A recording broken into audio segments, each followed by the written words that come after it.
चलिए आज बात करते हैं एक बहुत ही ज़रूरी टॉपिक पर।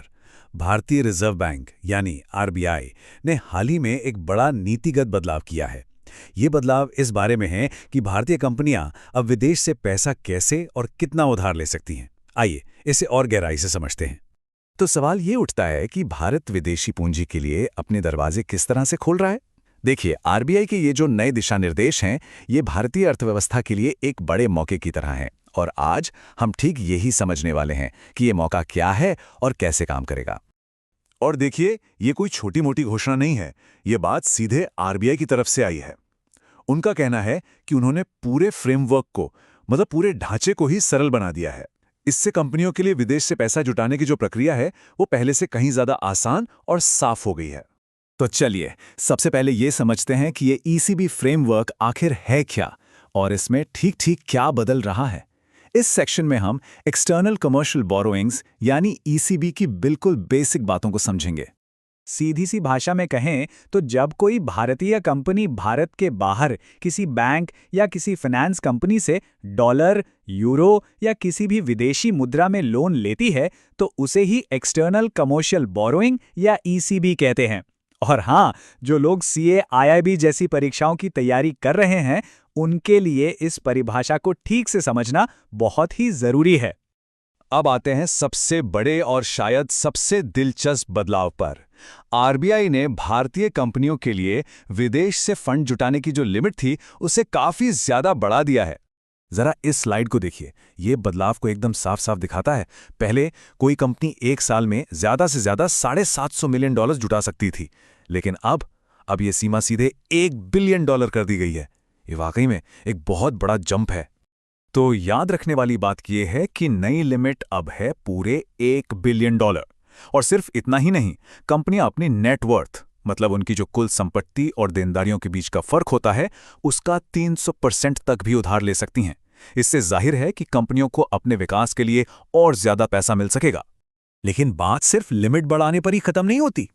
आरबीआई ने इसका भी दायरा बढ़ाया है कि अब कौन कौन उधार ले सकता है और कितने समय के लिए ले सकता है।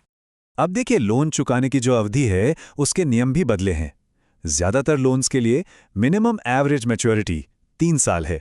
मतलब लोन की कुल अवधि औसतन कम से कम 3 साल तो होनी ही चाहिए। लेकिन मेक इन इंडिया को बढ़ावा देने के लिए मैन्युफैक्चरिंग सेक्टर को एक खास छूट दी गई है। वो सिर्फ 1 साल की छोटी अवधि के लिए भी उधार ले सकते हैं। ये वाला पॉइंट सच में एक बहुत बड़ा कदम है। आरबीआई ने अब उन कंपनियों को भी विदेश से पैसा जुटाने की इजाजत दे दी है जो किसी तरह के फाइनेंशियल रिस्ट्रक्चरिंग या किसी जांच से गुजर रही हैं। इसका मतलब ये है कि अब ज्यादा से ज्यादा कंपनियों को बाजार में बने रहने और वापसी करने का एक मौका मिलेगा। ठीक है, अब तक तो सब बहुत अच्छा लग रहा है, लेकिन जैसा हम सब जानते हैं, कुछ नियम और शर्तें तो होती ही हैं। तो आइए देखते हैं कि इस उधार लिए गए पैसे का इस्तेमाल कहाँ किया जा सकता है और कहाँ बिल्कुल नहीं। तो कंपनियां इस पैसे को 1 साल तक किले डिपॉजिट में रख सकती हैं या दूसरे कर्ज चुकाने में इस्तेमाल कर सकती हैं। लेकिन इसे रियल एस्टेट, शेयर बाजार या चिटफंड जैसी चीज़ों में लगाने पर सख्त पाबंदी है। ऐसा इसलिए किया गया है ताकि ये पैसा अर्थव्यवस्था के सही और प्रोडक्टिव सेक्टर्स में लगे, ना कि सट्टेबाजी में। एक और बहुत जरूरी बदलाव ये है कि अब उधार लेने पर ब्याज कितना लगेगा, ये पूरी तरह से बाजार तय करेगा। आरबीआई ने इस पर कोई ऊपरी सीमा नहीं लगाई है। इससे कंपनियों और उधार देने वालों दोनों को मोल भाव करने और एक बेहतर डील पाने की ज्यादा आजादी मिलेगी। तो इन सभी नियमों और बदलावों का असल मतलब क्या है? चलिए अब थोड़ा जूम आउट करके बड़ी तस्वीर को समझते हैं और जानते हैं कि उधार लेने के इन नए नियमों का हमारी अर्थव्यवस्था पर क्या असर होगा। देखिए, इस पूरी कवायद के 2 मुख्य लक्ष्य हैं। पहला, कंपनियों के लिए रिपोर्टिंग की प्रक्रिया को आसान बनाना और दूसरा, भारत को विदेशी निवेशकों के लिए एक आकर्षक जगह बनाना। जाहिर है, जितने सरल नियम होंगे उतना ही ज्यादा निवेश आएगा। और हाँ, जो लोग बैंकिंग की दुनिया से जुड़े हैं या बैंकिंग परीक्षाओं की तैयारी कर रहे हैं, उनके लिए तो ये जानकारी बहुत ही कीमती है। कमल बैंकिंग क्लासेस जैसे प्लेटफॉर्म्स पर इन टॉपिक्स को और भी गहराई से समझाया जाता है और CAIB जैसी परीक्षाओं में इन नए नियमों से सवाल आने की पूरी संभावना है। तो आखिर में एक बड़ा सवाल हमारे सामने है, क्या विदेशी पूंजी का ये बढ़ा हुआ फ्लो, ये $1 बिलियन का बूस्ट सच में भारत के विकास की अगली कहानी लिखने वाला है?